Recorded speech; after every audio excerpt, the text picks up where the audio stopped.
اللهم صل وسلم وبارك على سيدنا محمد وعلى اله وصحبه وسلم. قبل ما نبدا الفيديو ما تنسيش، لو اول مره تشوفي القناه بتاعتي ما تنسيش تشتركي فيها وتفعلي زر الجرس على الكل عشان كل فيديوهاتي ان شاء الله تشوفيها اول باول. نسمي الله ونبدا بينا الفيديو بتاعنا. بصوا بقى شايفين، بصوا احنا اول مره نجيب مانجا، يعني نجيب مانجا السنه دي اصلا. يعني ماشي، احنا اول ما بنجيب اللي هي المانجا السكري، هي اصلا اول حاجه بتطلع، فاحنا بنجيبها على طول. وفي انواع تانية تقريبا مش عارفه بصراحه، بس انا بشوف مانجا تاني كده بتكون شكل تاني، فانا مش عارفه بقى اذا كانت سكري ولا هي مانجا، مش عارفه نوعها ايه. بس انا بشوف بيبقى شكلها شكل تاني كده غير السكري. السكري عموما بتبقى مدوره كده زي ما انتم شايفينه، ومش مش كبيره، يعني حجمها مش كبير، بتبقى وسط زي ما انتم شفتوا كده. فجبنا بقى المانجا اللي انتوا شفتوها دي. بصوا هي كانت فيها مستوي وفيها لسه يعني شويه، يعني تستنى لتاني يوم عشان خاطر تستوي. بس ده كان بالليل بقى، تصوير المانجا ده كان بالليل. صحيت بقى تاني يوم الصبح زي ما انتوا شايفين، كنت عايزه اعمل رجل. وطبعا مش كلنا بناكل الرجل، الكوارع يعني مش كلهم بياكلوا الكوارع، فانا قلت هعمل لحمه، يعني هعمل لهم لحمه كده، هسلق لحمه على جنب. انا كنت عايزه احط اللحمه مع الكوارع، فقالوا لا، مش هينفع. فانا قلت خلاص مش مشكله، هخلي الكوارع لوحدها في حله واللحمه لوحدها في حله. بصوا بقى هنا الكوارع، بصوا هي رجل بس انا مش عارفه اكسرها، فانا يعني هي كسرتها نصين، معرفتش اكسرها اكتر من كده. وبس هي كبيره شويه، يعني كبيره في العظم، يعني فاهمين، كبيره عايزه تتكسر، بس انا معرفتش. بس وبعدين حتى جوزي قال لي اكسرها لك، قلت له هتبهدل الدنيا والمطبخ بقى يتبهدل، وانتوا فاهمين التكسير والحاجات دي في حاجات بتطير كده. فانا قلت مش مستاهله، يعني هي اصلا عظمه ومش لازم نكسرها عادي. اللهم صل على النبي. هنا بقى حطيتها شويه في ميه سخنه، غلت شويه، يعني غلت غلوتين 3 كده، وبعد كده رميت الميه بتاعتها. وهحط ميه نظيفه زي ما انتم شايفين، او ميه جديده يعني غير الميه اللي انا غليتها فيها. بس كده. هو من الطبيعي ان انا احط ميه سخنه، طبيعي ان احط ميه سخنه عليها، بس انا حطيت ميه من الحنفيه بقى، يعني عارفين انتوا بقى اللي هو ايه، يلا عشان ننجز يعني. فهنا بقى بعد ما خلاص حطيت اللحمه، قلت اشيل الريمه، ما كانش فيه يعني ريمه كتير، يعني كان حاجات بسيطه كده وخلاص. بس هحط بقى بصلايه، وتقريبا ما كانش عندي طماطم، المهم حطيت بصلتين كده زي ما انتوا شايفين، وهحط شويه فلفل اسود. والملح مش دلوقتي علشان اللحمه تستوي، هي اصلا كده كده بتستوي بسرعه، يعني اللحمه مش كبيره وبتستوي بسرعه. بس حطيت قرن فلفل كده وخلاص بقى اسيبهم يعني يستووا مع نفسهم كده. كان عندي بقى حفلة غسيل، عندي شوية هدوم كده مش كتير برضو، مش حفلة بمعنى حفلة كبيرة، يعني حفلة صغيرة، حفلة غسيل بس حفلة صغيرة.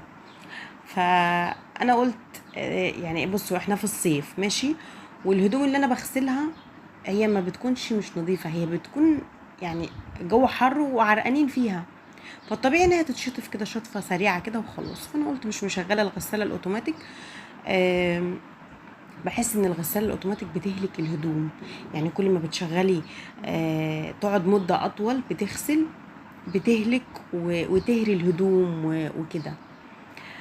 مش كل البرامج عندي بتهري الهدوم، يعني مش كل حاجة. في برنامج عندي بيبقى على 95، ده بحس ان الهدوم طالعة يعني بصوا معجونة عجن كده. فانا مش دايما بشغل البرنامج ده، لان البرنامج ده للهدوم اللي هي شديدة الاتساخ.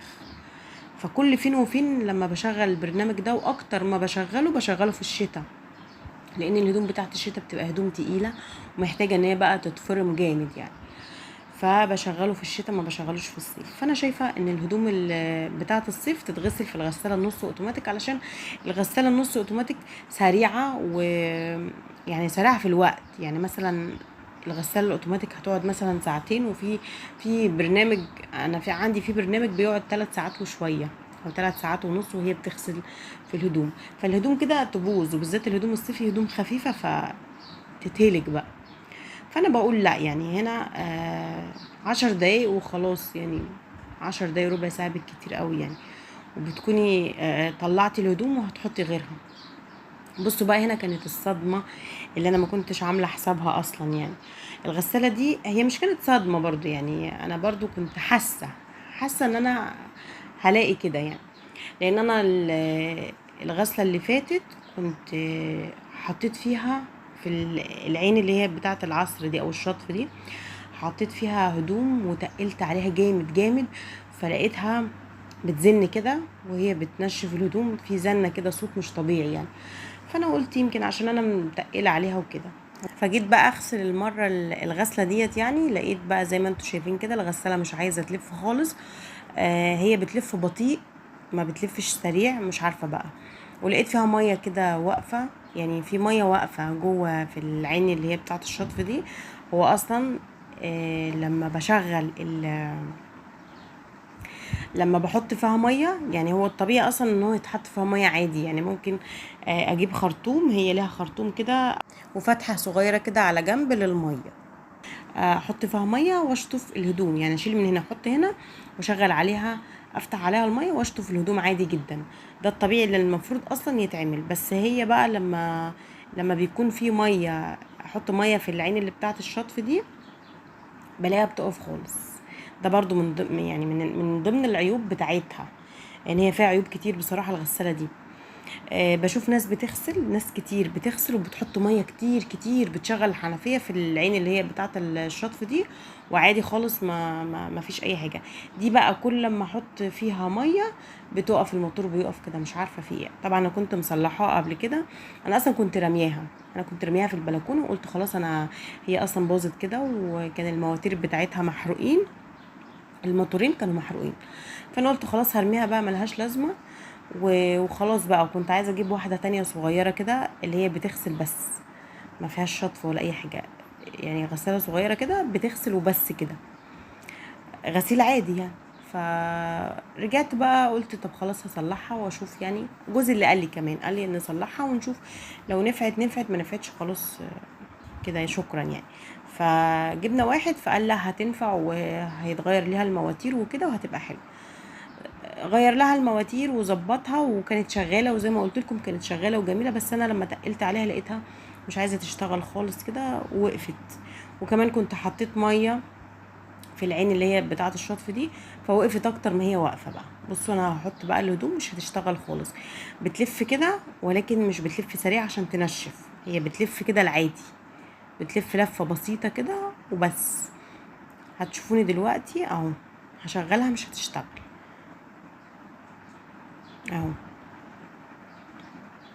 طبعا انا كنت خايفه اتكهرب، كنت خايفه يحصل قفله، كنت خايفه يحصل حاجه. فانا قلت هفصل اللي هي العين بتاعه الغسيل دي واشغل دي لوحدها، يمكن في تأثير ولا حاجه. فلقيتها برضو مش عايزه تشتغل اهو. شايفين هي بتلف بس مش شغاله، يعني بتلف بسيط كده مش بتلف سريع. بس قلت خلاص مش مشكله، هجيب الراجل بقى يبص عليها، يمكن الموتور فيه حاجه ولا كده ولا عايز يتغير، مش عارفه. بس هو لو عايز يتغير اكيد مش هغيره، لان الموتور يعني لسه جديد وملحقش يعني مغير الموتور الصيف اللي فات، فانا مش كل صيف هغيره. ومش عارفه برضو الدنيا فيها ايه، ممكن اغيره يعني، ممكن جوزي يقول لا هنغيره. فعادي والله، جوزي اللي متمسك بالغساله دي بيقول لي حلوه ومنجزه وكده يعني، فانا عادي يعني، في جميع الحالات هو عادي. بس هنا بقى ده الغدا، كنت خلاص غرفته، كنا هنتغدى بقى. نشرت طبعا هدوم، في هدوم نشرتها وكنت ما بين الهدوم وما بين الاكل. بس هنا خلاص كنت عملت صلصة كده اسمها ايه، للكوارع، ودخلتها الفرن كده وخلاص. وادي الشوربة وادي الرز، وده الغدا بتاعنا. اشوفكم على الف خير.